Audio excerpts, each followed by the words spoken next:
buugayga maraan qaatay lacagtan hadda iska bixinaya qoraaga hal dhigeliyo eeg gabar ardayda waaye guriga hooyada booli joogta aabba labaad male aabba labaad fahmaysan guriga hooyada booli joogta aabba labaad male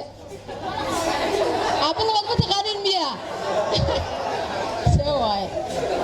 gabadhu aabba labaad malaha waad fahmaysaan hal aabbo bay leedahay kii dhalo bay leedahay kii kalta wali ilaahay ha u soo fududeeyo ha naafada ka mid tahay marka waxaan rabaa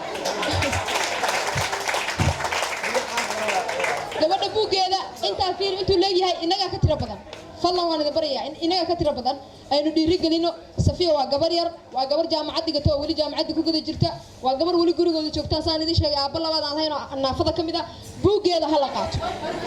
lacag badan baana naafada qaramada midoobay waa qoonsatay qaramada midoobay keentay WHO ku maxay qabayaashii marka hal kaftan baan ku soo gabagabeynaya waqtigooda ku dheereeyay halka kaftan waxa waaye buug wuxuu ka hadlayaa laba ciwaan oo la yiraahdo nabad nolol buug wuxuu ka hadlayaa laba ciwaan oo la yiraahdo nabad iyo nolol ilaahay nabad iyo nolosha hadda noo joogto ha noo barakeeyo khayrna ha noo siiyo nabad iyo nolosha dhabta hayna Allah naga siiyo waraamin أولاً السلام عليكم ورحمة الله وبركاته. سؤال شيء ثاني تجوا مجري وعايشة هذه أسكت أيوة هكو هذا الناس هذا الناس ولا هذه هو الممكن جدا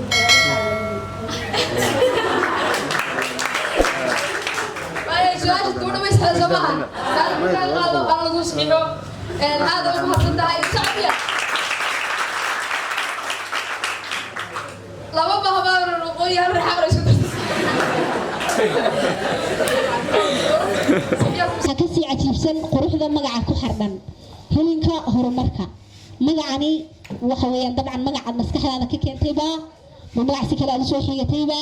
يحوغا هذا دور بلوك waxaan wada wax la dhaho xog arooreen sanad iyo xoogaa waxaan wada maxay hada qoraalkiisa marka buugu waxyaabaha ugu badan markii aan aqriyay qoraal aan soo raadiyay aniga way iga maqin aan reen maxay tahay inta kuwaad oo nabad aad baad u mahadsantahay qoraa inuu saaxiibay oo mahadsantiisa sida quruxda badan ee